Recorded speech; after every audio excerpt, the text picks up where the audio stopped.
بسم اللہ الرحمن الرحیم الحمد للہ رب العالمین والصلاة والسلام علی اشرف الانبیاء وسعادت الاتقیاء وسید المرسلین سیدنا وحبیبنا محمد وعلی آلہ واہل بیتہ وصحبہ اجمعین، اما بعد فقد قال اللہ تبارک وتعالی سبحان الذي أسرى بعبده ليلا من المسجد الحرام إلى المسجد الأقصى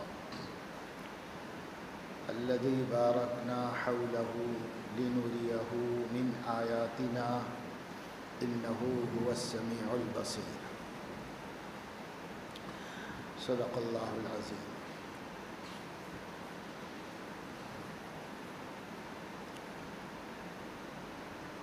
گزشتہ سے پہلے والے جمعے میں یہ بات بتائی گئی تھی کہ اللہ تعالی نے انسانیت کی ہدایت کے واسطے انبیاء علیہم السلام کو مبعوث فرمایا ہے، اور انبیاء علیہم السلام کی تصدیق میں سہولت کے واسطے ان کو معجزات عطا فرمائے ہیں، اور معجزے کے معنی ہے عاجز اور بے بس کر دینے والی چیز، دوسرے کو ہرا دینے والی چیز. ایسی باتیں اللہ تعالیٰ پیغمبروں کے ہاتھ پہ ظاہر فرما دیتے ہیں جو اوروں سے ہو نہیں سکتی. اس لیے عام آدمی کے دل میں اس کے ذریعے سے ایک احترام اور عظمت پیدا ہو جاتا ہے، اور جب یہ چیز پیدا ہوتی ہے تو نبی کی بات ماننے اور قبول کرنے میں سہولت ہو جاتی ہے. بس اس سہولت کے لیے اللہ رب العزت نبیوں کی تصدیق میں ان کے ہاتھوں سے ایسے کام کروا لیتے ہیں. اس کو معجزہ کہتے ہیں. معجزات انبیاء علیہم السلام کے برحق ہیں، اور معجزات کے برحق ہونے پر ایمان لانا اہل السنت والجماعت کے عقائد میں داخل و شامل ہے. معجزے کی حیثیت سے ایمان لانا ضروری ہے. معجزات کی جزئیات پر ایمان لانا ضروری نہیں، لیکن معجزے کا ہونا نبیوں کے ساتھ اس پر ایمان لانا ضروری ہے، ہر مسلمان پر لازم. اگر کوئی انبیاء کے معجزات کا انکار کرتا ہے تو یہ ایمان کی خرابی کی بات ہے. اس لیے انکار کوئی نہیں کر سکتا. ہاں، معجزات جن روایات کے ذریعے سے ثابت ہوئے ہیں، الگ الگ ہر معجزے کا، ہر واقعے کی روایت، تو ہر معجزے کی جزئیے پر ایمان لانا یہ فرض نہیں ہے، بلکہ احادیث کی اور روایات کی سندی حیثیت کو دیکھ کر اس کے مطابق اس پر عمل کیا جا سکتا ہے. لیکن مجموعی طور پر ایمان لانا معجزے کے ہونے پر کہ نبیوں سے معجزے کا صدور ہوتا ہے، یہ فرض ہے، یہ سب پر لازم اور ضروری ہے. اور یہ بات بھی بتائی گئی تھی کہ جتنے معجزات اللہ تعالیٰ نے ہمارے پیغمبر صلی اللہ علیہ وسلم کو عطا فرمائے، اتنے کسی اور نبی کو نہیں عطا فرمائے. بلکہ یہ کہا جا سکتا ہے کہ علیحدہ مختلف پیغمبروں کو جو معجزے دیے گئے، سیدنا محمد الرسول اللہ صلی اللہ علیہ وسلم کو بحیثیت مجموعی سارے معجزات دیے گئے، اور سب معجزات آپ کے ذریعے سے اللہ نے ظاہر فرمائے، اس واسطے کہ آپ صلی اللہ علیہ وسلم تمام نبیوں کی نبوتوں کے جامع ہیں. جب نبوتوں کے جامع ہیں تو ان کی خصوصیات اور ان کی شرف و فضیلت کے بھی جامع ہیں حضور علیہ السلام۔ چنانچہ آپ کو 1000 یا 3000 یا 5000 معجزات عطا فرمائے گئے۔ تعداد ان کی کوئی سی بھی ہو، ان میں کچھ معجزات بہت زیادہ مشہور ہے اور اتنے مشہور ہیں کہ حد تواتر کو پہنچ چکے ہیں۔ ہمارے علماء کے نزدیک سب سے بڑا معجزہ قرآن کریم ہے۔ یہ سب سے بڑا معجزہ ہے۔ یہ ایک ایسی حقیقت ہے، ایک ایسا کلام ہے جس کے بارے میں دنیا عربیت کے بڑے بڑے پیشواؤں نے، ادیبوں نے، خطیبوں نے اور بڑے بڑے شاعروں نے اور ایک سے ایک قابل لوگوں نے اعتراف کیا کہ یہ مخلوق کا کلام نہیں، لیس ھذا من کلام البشر، یہ بشر کا کلام نہیں ہے، یہ تو بشر سے ورا کسی حقیقت کا کلام ہے۔ چاہے وہ خدا کو نہ مانتے ہوں لیکن وہ اس کو مانتے ہیں کہ یہ قرآن انسانوں کا کلام تو نہیں، اس کو وہ تسلیم کرتے ہیں۔ یہ ہے معجزہ، عاجز کر دیا قرآن نے دوسرے لوگوں کو ایسا کلام لانے سے۔ سب ہتھیار ڈال چکے، اس دور میں تو کوئی نہیں بنا سکا، آج تک بھی کوئی نہیں بنا سکا قرآن جیسا کلام، تو کیا قرآن جیسا ایک جملہ۔ اور ایسا نہیں ہے کہ لوگوں نے کوششیں نہیں کی، اس دور میں بھی کی کوششیں، اس کے بعد کے ادوار میں بھی کوششیں، اور اس زمانے میں تو پھر بھی ایسے لوگ تھے جو کافر تھے، مشرک تھے، لیکن سچائی کو قبول بھی کر لیا کرتے تھے۔ مگر بعد کے زمانوں میں بڑے حسد بھرے اور دل میں بغض و عناد لیے ہوئے لوگ وجود میں آئے، جن کے دل سیدنا محمد الرسول اللہ صلی اللہ علیہ وسلم کی عظمتوں سے حسد میں جلتے تھے، اور عرب تھے، عربی زبان سے واقف تھے، عربی پر ان کو قدرت تھی۔ بہت سے یہودی عرب ہیں، بہت سے عیسائی عرب ہیں، وہ قومی طور پر، خاندانی طور پر عرب ہیں، لیکن مذہبی طور پر یہودی اور عیسائی ہیں۔ ان یہودیوں اور عیسائیوں کے دلوں میں جو آپ کی عداوت و دشمنی کی آگ بھڑک رہی تھی، انہوں نے ہر ممکن کوشش کی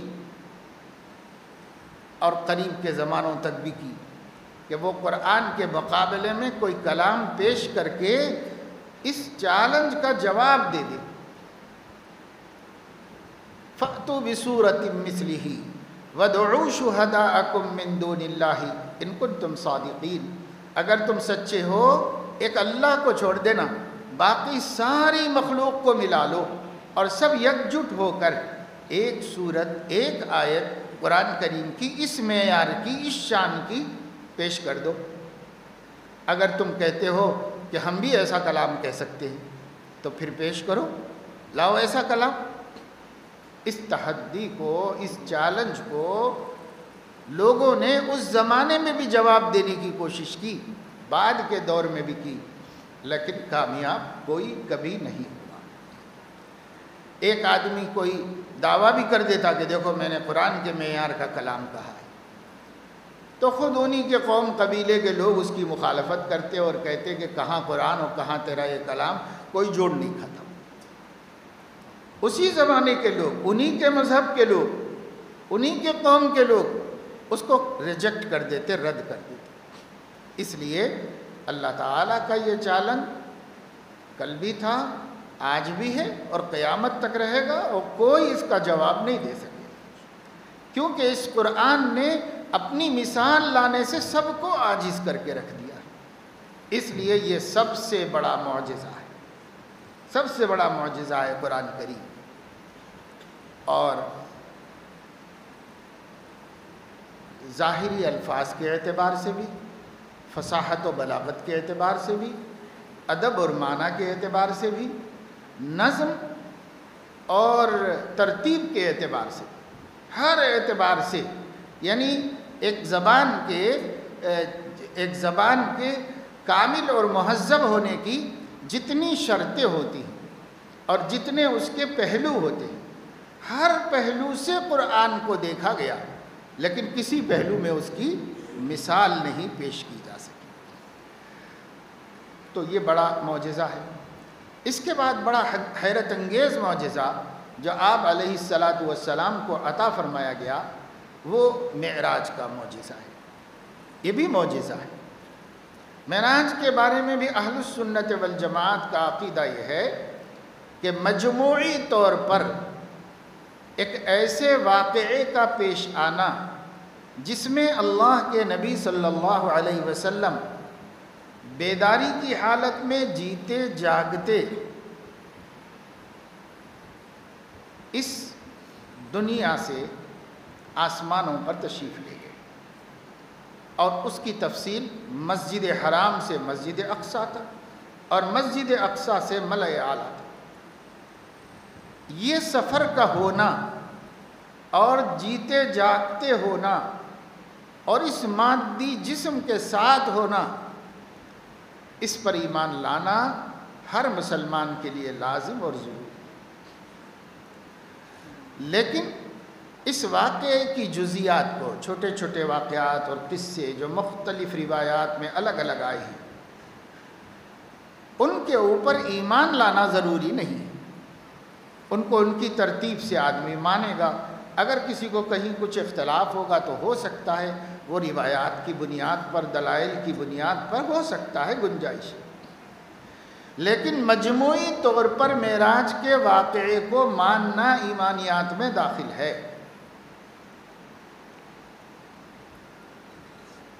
اہل کلام کہتے ہیں المعراج حق، معراج کا واقعہ بالکل برحق ہے، اور حضور علیہ السلام حالت بیداری میں مسجد حرام سے مسجد اقصیٰ تک اور مسجد اقصیٰ سے جہاں تک اللہ نے ان کو بلند کرنا چاہا وہاں تک سفر ہوا، یہ ایمانیات میں داخل ہے۔ اس کو تسلیم کرنا اور ماننا ہے۔ اس کے علاوہ بھی حضور علیہ السلام کی معراجیں ہیں، لیکن وہ سب جسم و جان کے ساتھ نہیں، وہ منامی اور خواب میں پیش آنے والی معراجیں۔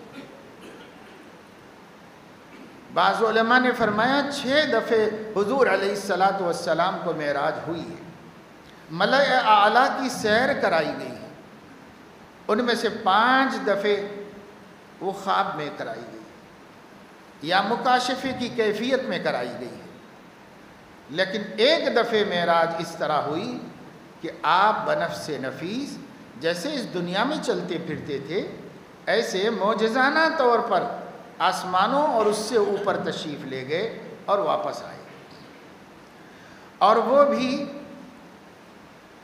ایک رات کے مختصر سے حصے، پوری رات نہیں ہے۔ سبحان الذی اسریٰ بعبدہ لیلاً، عربک گرامر کے اعتبار سے لیلاً کا مطلب ہے ایک رات کے کسی حصے میں، ایک رات میں نہیں، ایک رات کے کسی حصے میں، اور وہ حصے کے بارے میں حدیثوں میں مختلف توجیحات آئی ہیں۔ اب کوئی اس کو مانے نہ مانے، لیکن اتنا تو قرآن سے ثابت ہے، پوری رات میں نہیں، رات کے ایک مختصر سے حصے میں یہ پورا سفر ہوا۔ جبکہ اگر دیکھا جائے تو صرف مسجد حرام سے مسجد اقصیٰ جانے کے لیے کم سے کم 1 مہینے کا سفر کرنا پڑا۔ وہ 1 رات میں ہوتا تو بھی معجزہ تھا، لیکن 1 رات کے کسی حصے میں ہو جائے تو معجزہ ہی معجزہ ہے۔ یہ آپ کہہ سکتے ہیں کہ ایسے کیسے ہو سکتا ہے؟ تو اس کا جواب یہ ہے، اگر آپ اس کو نبی کا عمل سمجھتے ہیں تو آپ کا اشکال حق بجانی، اور اگر یہ اللہ کا فعل ہے تو اشکال کی کوئی وجہ نہیں۔ ہر معجزہ اللہ کا فعل ہے، پیغمبر کا فعل نہیں۔ معجزات کے ظہور میں پیغمبروں کے ارادے کو کوئی دخل نہیں۔ بعض معجزات کے طلب کرنے پر حضور علیہ السلام نے یہ جواب دیا، میں یہ سب نہیں کر سکتا، میرا کام دعوت دینا ہے، میں آپ لوگوں کو دعوت دے رہا ہوں۔ مکے والوں نے کہا کہ اچھا اگر آپ نبی ہیں تو اللہ سے کہہ کر اتنا تو کرا دو کہ یہ مکے کے پہاڑ جو ہیں یہ ذرا پیچھے ہٹ جائیں، اور یہ جو وادی ہے بہت چھوٹی سی بہت تنگ وادی ہے، یہ ذرا کشادہ ہو جائے اور بڑا میدان بن جائے تاکہ یہاں بازار لگ سکے، یہاں محلہ بس سکے، یہاں آبادی ہو سکے، تو اتنا تو کرا دو بھائی، آخر تمہارا خدا زمین آسمان کا مالک ہے، سب کر سکتا ہے، تو یہی کرا کے دکھا دو۔ تو حضور علیہ السلام نے فرمایا یہ میرے بس میں نہیں، یہ میرا کام نہیں ہے، بے شک میرا اللہ کر سکتا ہے لیکن میں اس کا ذمہ دار نہیں ہوں کہ میں ایسا کرا کے دے دوں تمہیں، البتہ میں یہ کہہ رہا ہوں کہ میری بات مان لو، دنیا اور آخرت میں نجات پا جاؤ گے، بس میں یہ کہہ رہا ہوں۔ تو وہ لوگ کہنے لگے کہ بھئی اچھا اگر یہ نہیں تو ایسا کر دو کہ مکے کی سرزمین کو سرسبز و شاداب بنا دو تمہارے خدا سے کہہ کے، یہاں کھیتیاں ہو سکیں، یہاں پانی کے چشمے نکل آئیں، یہاں پر ہم باغات لگا سکیں، جیسے طائف کے اندر ہے ویسا یہاں کرا دو۔ حضور علیہ السلام نے فرمایا یہ میرا کام نہیں ہے، نہ میرے بس میں ہے، میرا کہنا یہ ہے کہ تم لوگ میری بات مان لو تو دنیا اور آخرت میں نجات پا جاؤ گے۔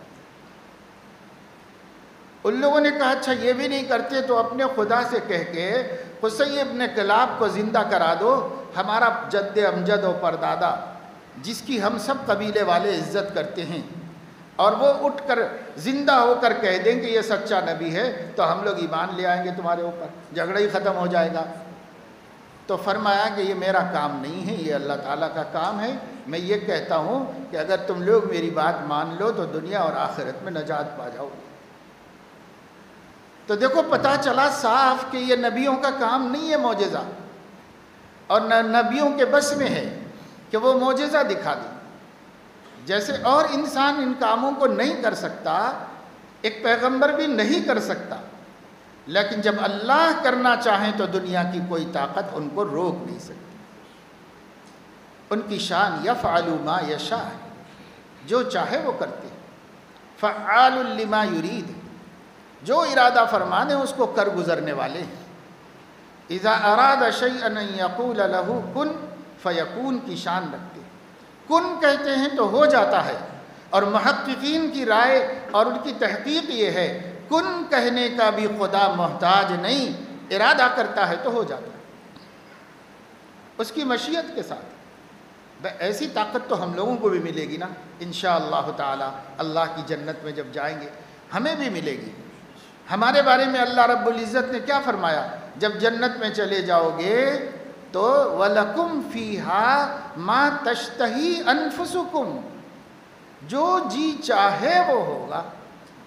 اور حدیثوں میں اس کی تشریح یہ آئی ہے کہ بندہ کہے گا لیٹے لیٹے درخت پہ لگا ہوا پھل آم سیب کچھ اس کو دکھائی دے گا، بڑا اچھا عمدہ سا، جی چاہے گا کہ یہ کھا لوں، اوپر کی ٹہنی میں دور ہے اور یہ لیٹا ہوا ہے نیچے درخت کے سائے میں، تو جب اس کے جی میں آئے گا کہ میں اس کو کھا لوں تو وہ ٹہنی جھک کر وہ سیب اس کے منہ کے قریب ہو جائے گا۔ تو ہوا نا جو ہم نے چاہا وہی ہوا، جو ہم نے چاہا وہی ہوا۔ تو ایسی جب اللہ قدرت ہم لوگوں کو بندوں کو جنت میں دے دے گا تو اللہ تعالیٰ کو ہر حال میں ایسی قدرت ہونے میں کیا شک شبہ ہے؟ جو اللہ تعالیٰ چاہیں، جو چاہیں اللہ تعالیٰ، تو اللہ جو چاہیں کر سکتے ہیں، چاند کے 2 ٹکڑے کر سکتے ہیں، درختوں کو زبان دے کر بات کروا سکتے ہیں، پتھروں سے السلام علیکہ یا رسول اللہ کہلوا سکتے ہیں، بادلوں کو ان پر سایہ کرنے کے لیے بھیج سکتے ہیں۔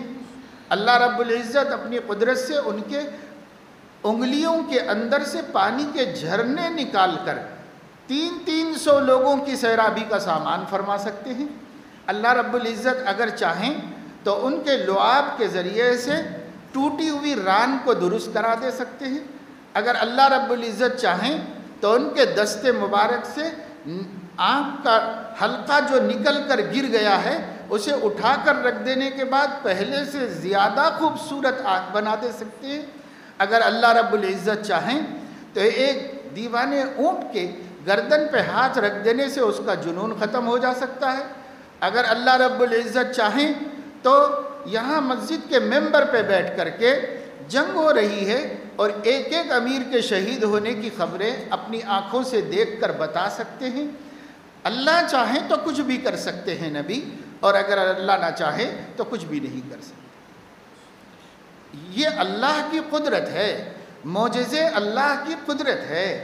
جن خر دماغوں کو معجزہ سمجھ میں نہیں آیا، ان کی بنیادی غلطی یہ ہے کہ انہوں نے یہ سمجھا کہ یہ فعل نبی کا ہے، اور جب انہوں نے دیکھا کہ یہ انسان کیسے یہ کر سکتا ہے، یہ انہوں نے نہیں مانا۔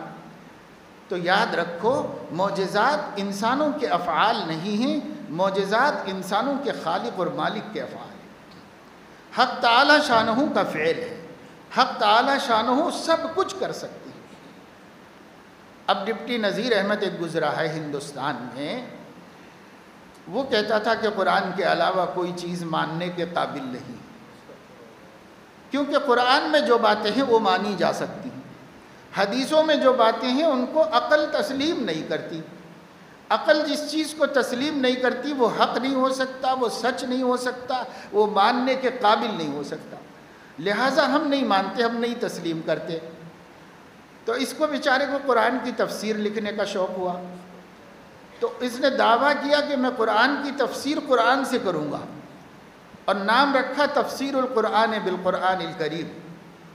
قرآن کی تفسیر قرآن سے، ہم حدیثوں سے مدد نہیں لیں گے، ہم تاریخ سے مدد نہیں لیں، ہم کسی چیز سے نہیں، ہم صرف قرآن سے قرآن کو سمجھ لیں۔ تو موصوف کو کئی جگہوں پر قرآن میں قلم چل ہی نہیں سکا، شروع میں سورہ بقرہ میں ہی نہیں چل سکا، عاجز ہو گئے، ہار کے بیٹھ گئے، لیکن ہارنا نہیں تھا ان کو، اس لیے باطل اور جھوٹ اور غلط بات تو کہہ دی مگر سچ بات کو قبول نہیں کیا۔ مثلا وہ تفسیر کر رہے ہیں سورہ بقرہ میں، سورہ فاتحہ میں، پہلی سورت ہی میں، یہاں پر پہنچے، ان کو خیال ہوا صراط الذین انعمت علیہم، ان لوگوں کے رستے پر چلا جن پر تو نے انعام فرمایا ہے۔ تو اب موصوف سوچنے لگے انعام سے کیا مراد ہے، تو ان کو سمجھ میں آتا تو قرآن میں موجود تھا اس کا جواب، لیکن ذہن قرآن کی طرف نہیں گیا، ورنہ قرآن میں اللہ تعالیٰ نے فرمایا تھا اولئک الذین انعم اللہ علیہم من النبیین والصدیقین والشہداء والصالحین وحسن اولئک رفیقا۔ تو ان کو تفسیر مل سکتی تھی قرآن میں، لیکن جو لوگ مدعی ہوتے ہیں اللہ تعالیٰ ان کے دماغوں پہ پردے ڈال دیتا ہے، اس لیے ان کو یہ آیت تو نہیں ملی۔ البتہ یہ نظر آیا کہ دنیا میں سب سے زیادہ مال دولت نعمتوں کے اندر کون جی رہا ہے، تو ان کو نظر آیا کہ صاحب اس زمانے میں سوئٹزرلینڈ والے بڑی نعمتوں میں تھے، بڑی بڑی کشادہ سڑکیں، خوبصورت ہرے بھرے پہاڑ، چشمے، ندیاں، نالے، پانی کی فراوانی، اور گویا کہ ہر بستی، ہر محلہ فارم ہاؤس بنا ہوا ہے۔ تو کہنے لگے کہ اللہ ہم کو ان لوگوں کے راستے پر چلا جو کشمیر میں بستے ہیں اور جو سوئٹزرلینڈ میں رہتے ہیں، ان کے راستے پر چلا۔ کیوں؟ ان کو نعمتیں وہی نظر آئیں سب، کیونکہ ان کے دماغ کو نعمت سے مراد کھانا پینا اور سونا جاگنا، بیوی بچے، یہی نعمتیں تھیں ان کے پاس، اس لیے انہوں نے نعمتوں والوں کو دیکھا۔ نعمتوں والے ہندوستان میں نہیں ہیں، نعمتوں والے اس زمانے میں دوسرے بعض ملکوں میں تھے، تو کہا ان کے رستے پر چلا، یورپ والوں کے رستے پر چلا۔ یہ ترجمہ ہو رہا ہے، یہ تفسیر ہو رہی ہے سورہ فاتحہ۔ افسوس، عیسائیوں نے بھی اپنی کتاب بائبل میں پہلے سورہ فاتحہ رکھی، یعنی سورہ قرآن کے مقابلے میں ایک چھوٹی دعائیہ سورت بنائی۔ یہ دعائیہ سورت بائبل کا پہلا چیپٹر ہے، اس پہلے چیپٹر میں دعا کیا ہو رہی ہے؟ دعا یہ ہو رہی ہے کہ خداوند ہم کو روز کی روٹی عطا فرما، روز کی روٹی عطا فرما، یہ خداوند سے دعا ہو رہی ہے پہلے چیپٹر میں بمقابلہ سورہ فاتحہ کے۔ اور سورہ فاتحہ میں کہا جا رہا ہے اہدنا الصراط المستقیم صراط الذین انعمت علیہم من النبیین والصدیقین والشہداء والصالحین۔ اب آپ سوچئے کہاں یہ دعا اور کہاں ان کی بائبل کی دعا۔ انہوں نے اگر مانگا بھی تو دنیا ہی مانگی اور روٹی کے علاوہ کچھ نہیں جانا. اور ہمارے آقا صلی اللہ علیہ وسلم نے بتایا روٹی اور روٹی کے بغیر بھی زندگی گزرتی ہے، اصل مسئلہ آخرت کا ہوتا ہے. اس لیے نبیوں کے راستے پر چلنے کی دعا کرائی گئی کہ نبیوں کے راستے پر چلائیے، گمراہوں کے راستے پہ مت چلائیے. اور آگے بڑھے تو سورہ بقرہ میں آ گیا کہ حضرت موسیٰ علیہ السلام سے اللہ تعالیٰ نے فرمایا جب وہ وادی تیہ میں تھے، یعنی 40 دن تک ایک زمین پر اپنی قوم کے ساتھ سرگرداں تھے اللہ کی آزمائش، حیران تھے، دن بھر چلتے تھے، رات کو رکتے تھے تو وہیں ہوتے تھے جہاں سے چلے تھے. یہ ایک آزمائش تھی قوم موسیٰ کے لیے، لیکن حضرت موسیٰ بھی انہی کے ساتھ میں تھے. تو ایک دن ان لوگوں نے کہا کہ اللہ تعالیٰ سے کہیے کہ ہمیں ٹھنڈا میٹھا پانی مل جائے. انہوں نے دعا کی کہ یا الہی بندوں کے لیے ٹھنڈے میٹھے پانی کا انتظام کر دیجیے.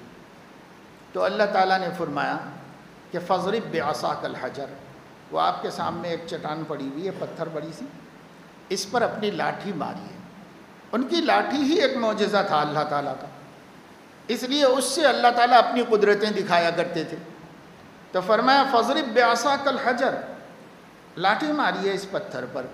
تو انہوں نے لاٹھی ماری، فانفجرت منہ اثنتا عشرۃ عینا، اس چٹان میں سے معجزانہ طور پر اللہ کی قدرت سے 12 چشمے پانی کے نکلے. 12 اس لیے کہ بنی اسرائیل 12 قبیلے تھے، ہمیشہ آپس میں لڑتے تھے. اللہ نے کہا یہ لڑائی جھگڑا بھی نہ ہو پانی کے گھاٹ پر، سب کی گھاٹ الگ کرو. تو اللہ نے 12 چشمے نکالوے. اب یہ ساری امت کہہ رہی ہے، عہد نبی سے لے کے آج تک ساری امت کہہ رہی ہے. یہ ڈپٹی صاحب کو سمجھ میں نہیں آیا. انہوں نے کہا کہ یہ کیسے ہو سکتا ہے، ایک پتھر میں سے اچانک چشمے نکلے. پہاڑ سے تو نکل سکتے ہیں، کیونکہ پہاڑ سے نکلنا نیچرلی پاسبل ہے ان کے نزدیک، لیکن پتھر میں سے نکل جائیں کہیں رکھے ہوئے پتھر میں سے، یہ پاسبل نہیں ہے. لہذا کیا کہتے ہیں آپ، ڈکشنری لاؤ، اس کا ترجمہ کرنا کیسے کیا جائے. ڈکشنری نکالی، ترجمہ کیا. ضرب یضرب کے ایک معنی ہے چلنے کے. انہوں نے کہا آپ اپنے لاٹھی کے سہارے پہاڑ پہ چڑھ جائیے، پہاڑ پہ 12 چشمے ہیں، وہاں سے پانی لے لیجیے. یہ سب مصیبت کیوں آئی؟ اس لیے آئی کہ صاحب آپ معجزے کو نہیں مانتے، اس لیے مصیبت آئی.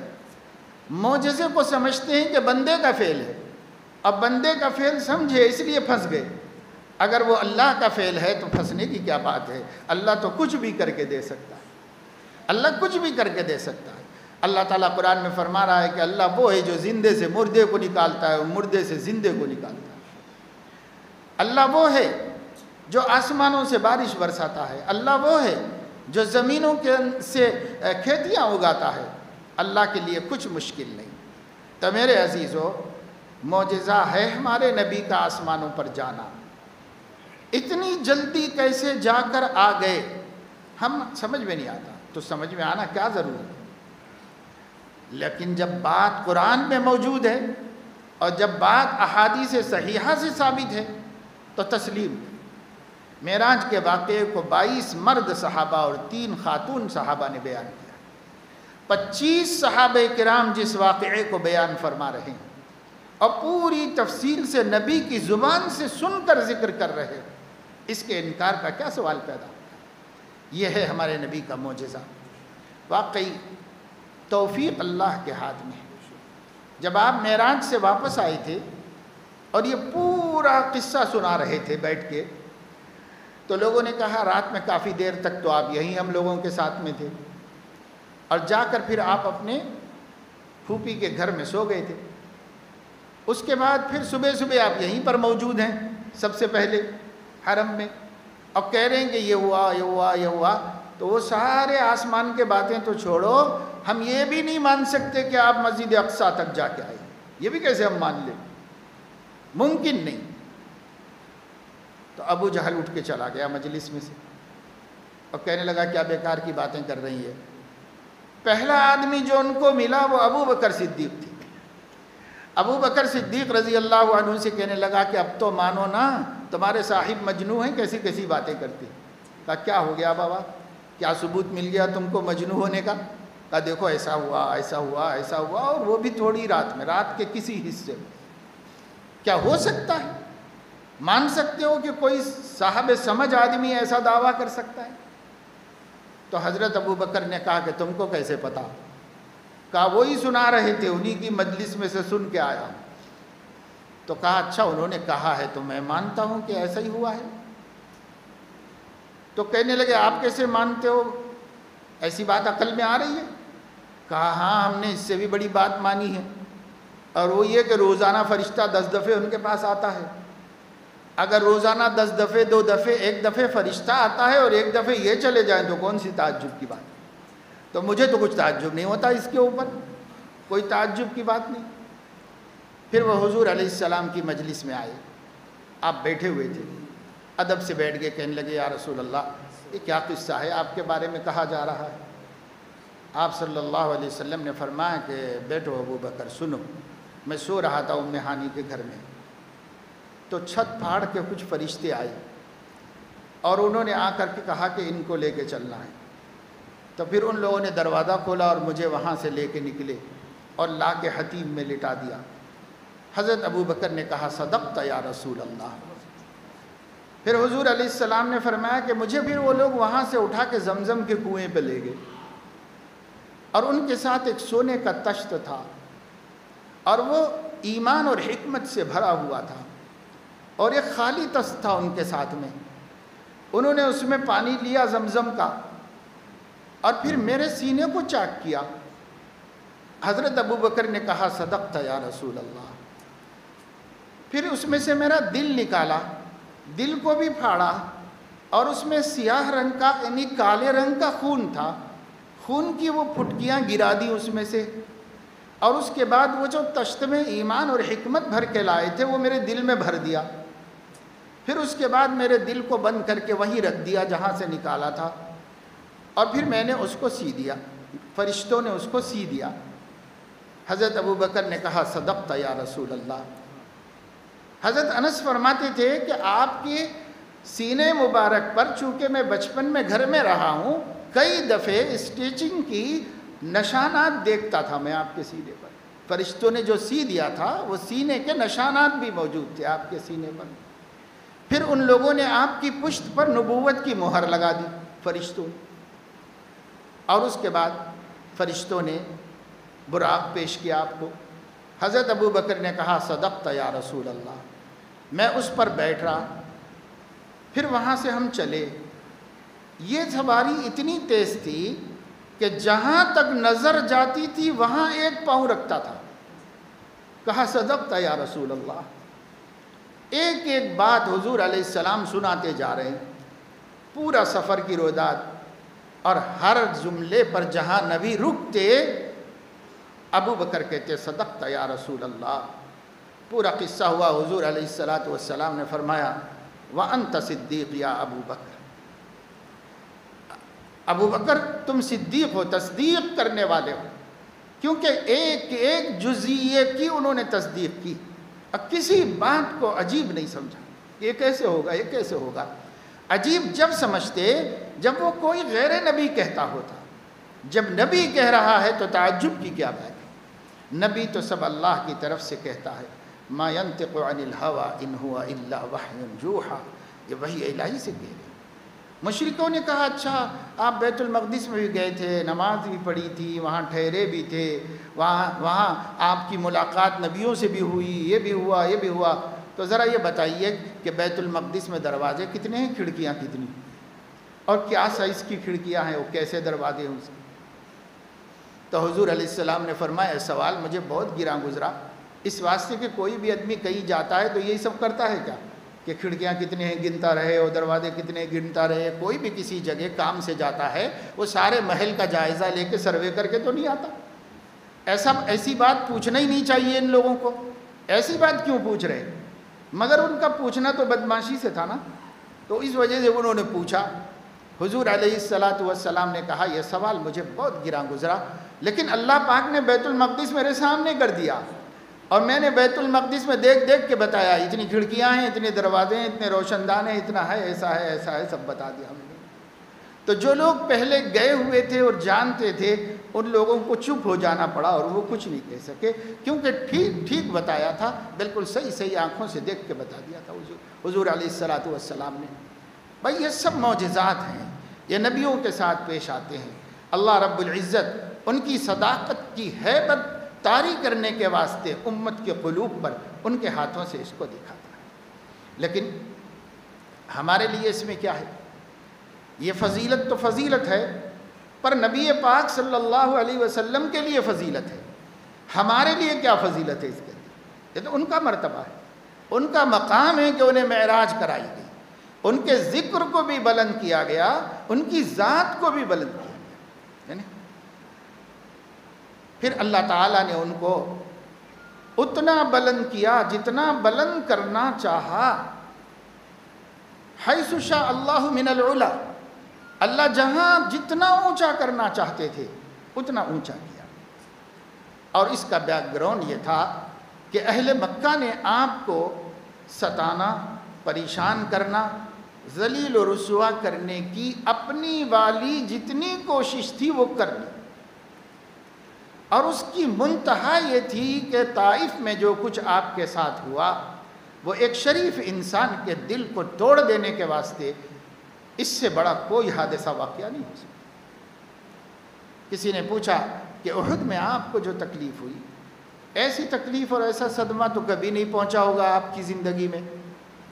آپ نے فرمایا طائف میں عائشہ تیری قوم کے لوگوں نے میرے ساتھ جو معاملہ کیا وہ اس سے زیادہ تکلیف دے، اس سے زیادہ تکلیف دے تھا۔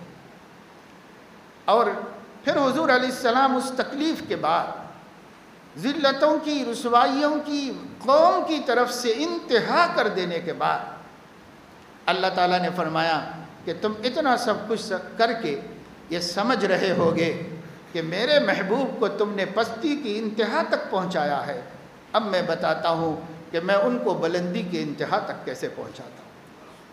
اس لیے اللہ پاک نے ان کو بلندیوں پر پہنچایا، بلندیوں پر۔ اب اس کے آگے کسی پیغمبر نہیں، فرشتے کی بھی مجال نہیں تھی کہ جا سکے، کیونکہ اس سے بہت پہلے ہی جبرائیل نے کہا تھا صحیح احادیث کے مطابق کہ یا رسول اللہ ہمیں تو اس کے آگے جانے کی اجازت نہیں ہے، ہم یہاں رکتے ہیں، پرمیشن نہیں ہمارے لیے، البتہ آپ بلائے گئے ہیں تو آپ اللہ کا نام لیجئے، بسم اللہ آگے بڑھ جائیے۔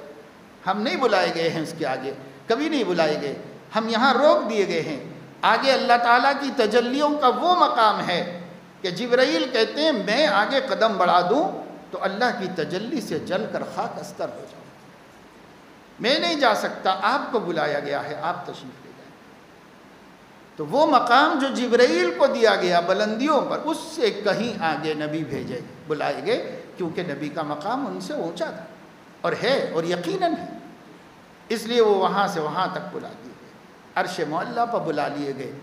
اور وہاں پر بھی حضور علیہ السلام کو اللہ تعالیٰ نے بلا کر جو گفٹ دیا وہ سورہ بقرہ کی آخری 10 آیتیں، سورہ فاتحہ کی 7 آیتیں اور 50 وقت کی نمازیں، دن رات میں 24 گھنٹے میں 50 ٹائم نماز پڑھنا پڑے گا، یہ گفٹ دیا نبی۔ حضور علیہ السلام بہت خوشی سے یہ نعمتیں لے کر آ رہے تھے، تب موسیٰ علیہ السلام کی ملاقات ہوئی، کہنے لگے کیا دیا اللہ پاک نے آپ کو بلا کے؟ آپ ہی کا نصیبہ ہے، اتنے بڑے مقام پر گئے ہیں اور اتنی نزدیک بلائے گئے ہیں تو کچھ نہ کچھ تو نوازے گئے ہوں گے، کیا عطا ہوا؟ انہوں نے بتایا یہ ملا، یہ ملا، یہ ملا۔ حضرت موسیٰ نے کہا آپ کی امت 50 نمازیں نہیں پڑھے گی، بہت مشکل ہے، ابھی آپ یہیں پر ہیں، اس میں آپ کچھ ڈسکاؤنٹ کرائیے، اللہ سے کہیے کہ کمی کریں اس کے اندر۔ تو حضور علیہ السلام گئے، اللہ نے 5 نمازیں کم کی، موسیٰ علیہ السلام نے پھر بھیجا، پھر 5 کم کی، پھر بھیجا۔ موسیٰ علیہ السلام ہر دفعہ یہ کہتے رہے کہ دیکھیے نہیں پڑے گی امت، میں خوب تجربہ کر چکا ہوں، نہیں پڑے گی امت، آپ جائیے اللہ پاک سے کم کرا لیجئے، جتنا بوجھ کم ہو جائے اچھا ہی ہے، یہی ہو سکتا ہے، اگر آپ کا یہ سفر ختم ہو گیا تو اب اس میں کوئی کمی بیشی نہیں ہوگی۔ تو 9 دفعے گئے، ہر دفعے 5، تو کتنے ہو گئے؟ 43 نمازیں کم ہو گئی، 5 ہی تو رہ گئی تھی۔ حضرت موسیٰ نے تب بھی کہا اس میں بھی کم کرا دیجیے، یعنی جو نقشہ آج ہم دیکھ رہے ہیں مسلمانوں کی نمازوں کا، حضرت موسیٰ کو سمجھ میں آ رہا تھا، پیغمبر تھے وہ بھی سمجھ رہے تھے، کہنے لگے کہ یا رسول اللہ آپ اللہ کے پاس جائیے، 2 اور کم کرا لیجیے اس میں، لیکن آپ نے فرمایا اب مجھے اللہ سے حیا آتی ہے، کیونکہ اللہ نے یہ فرمایا مجھ سے کہ دیکھو 5 رہ گئی ہیں، یہی لے کے جاؤ امت کے واسطے، اور میں چونکہ اپنے فیصلوں کو بدلتا نہیں ہوں اس لیے میں اپنی بات پہ قائم ہوں، پڑھیں گے تو آپ کی امت 5 ہی، اور میں تسلیم کر لوں گا 50، اور 50 کے ذریعے میں جو ان کو ثواب دینا چاہ رہا تھا، جو مقام دینا چاہ رہا تھا، جو مرتبہ دینا چاہ رہا تھا اپنی قرب کا، وہ 5 ہی کے ذریعے دے دوں گا، اس لیے کہ یہ 45 کی کمی آپ کے اعزاز میں ہے، آپ کی رعایت میں ہے، لیکن آپ کی امت کو محروم نہیں کروں۔ ما یبدل القول لدی، میں جو بات کہتا ہوں اسے بدلتا نہیں ہوں، یہ میرے فیصلے ہیں، اپنی بات سے وہ مکرتا اور بدلتا ہے جس کو تجربہ نہیں ہوتا، علم نہیں ہوتا، قدرت نہیں ہوتی۔ جس کا تجربہ کامل، علم کامل، قدرت کامل، اس کو کیا ضرورت ہے کہ وہ بدلے؟ ہم بدلیں گے نہیں، 50 ہی مان کے میں چلوں گا، آپ کی امت 5 پڑھ لیا کرے بس، میں اس کو 50 ہی مانوں گا، ایک کو 10 مانوں گا۔ تو حضور علیہ السلام 5 نمازیں لے کے آ گئے اس دنیا میں۔ حضرت ابراہیم علیہ السلام سے بھی ملاقات ہوئی تھی، انہوں نے کہا کہ آپ کی امت کو میرا سلام کہہ دیجیے گا۔ حضرت ابراہیم علیہ السلام نے ہم لوگوں کے لیے سلام بھجوایا، کیونکہ ہم ان کی ملت ہیں، انہیں فخر ہے، ہر نبی کو ہمارے نبی کی امت پہ فخر ہے، کیونکہ ہر نبی کی نبوت کی تکمیل کی شہادت یہ امت دے گی۔